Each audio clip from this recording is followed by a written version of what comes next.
Эсиңизде болсо, өткөн чыгарылышта фейк аккаунттар жана алардын манипуляциялоо менен биздин аң сезимибизге тийгизген зыяны тууралуу айтканбыз. Бул жолу сиздерге каалган маалыматты кантип факт-чекинг кылып текшерсе болоорун жана фейк аккаунттарды ачыкка чыгаруу үчүн куралдарды көрсөтүүнү чечтик.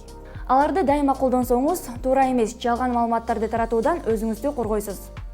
Эң негизги эреже бул шектенүү. Ар бир маалыматты окуган сайын аны сын менен кабыл алыңыз.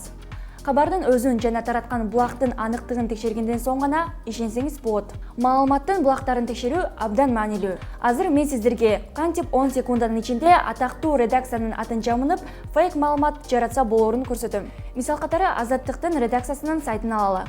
Алар калк арасында ишенимге ээ. Ошондуктан алар жарыялаган макалаларга адамдар дароо ишенет. Сайтка киребиз, өзгөртүүнү каалаган текстти тандап, мышканын оң баскычын басабыз. Жана кодду көрүү баскычын тандайбыз. Эми ушул жерге өзүбүз каалаган маалыматты жазабыз.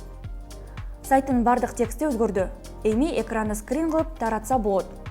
Токто, эч качан мындай кылбаңыз. Адамдар маалыматты текшерүүгө көнгөн эмес.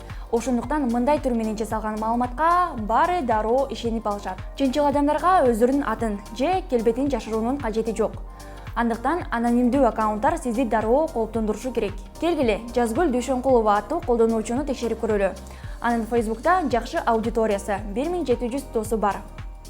Сүрөтүн көрсөк болот. Ал жада калса өзүнүн атынан пост жазат. Көбүнчө фейктер Одноклассники, Instagram же ВКонтакте сыяктуу социалдык тармактардан бейтааныш адамдардын сүрөттөрүн алышат. Сүрөттү жүктөп алгандан кийин аны сайтка жүктөш керек болот. Бул жерден каалаган социалдык тармакты тандаса да болот. Жыйынтыктарды тарытып, кошумча издөө параметрлерин, жынысын, өлкөсүн жана жашын койсо болот. Ооба, ал дароо бир нече аккаунттардын шилтемелерин берет. Алардын арасынан биз профилде көргөн сүрөттү таба алабыз. Бул бота мохит экенин аныктап жана анын бир нече сүрөттөрүн көрө алабыз. Ошондой эле башка куралдарды колдонсо болот. Мисалы, Яндекс картинки издөө системасы. Анын иштөө принциби бир аз башкача. Бети эле эмес, бүтүндөй сүрөт каралат. Мисалы, анын жардамы менен Турсунай Амангелдиева деген аккаунттун фейк экенин аныктап чыктык. Принциби мурдагыдай эле. Профилден сүрөтүн жүктөп, Яндекске жүктөйбүз. Сүрөт казак кыз Мисс Кызыл Ордо Турсунай Мукандыкы. Көрүнүп тургандай, сиз көргөндүн баарына ишене бербеңиз.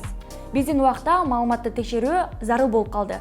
Өзүңүздү жана жакындарыңызды туура эмес жалган маалыматтан коргоо үчүн бул куралдарды колдонуңуз. Кайрадан көрүшкөнчө.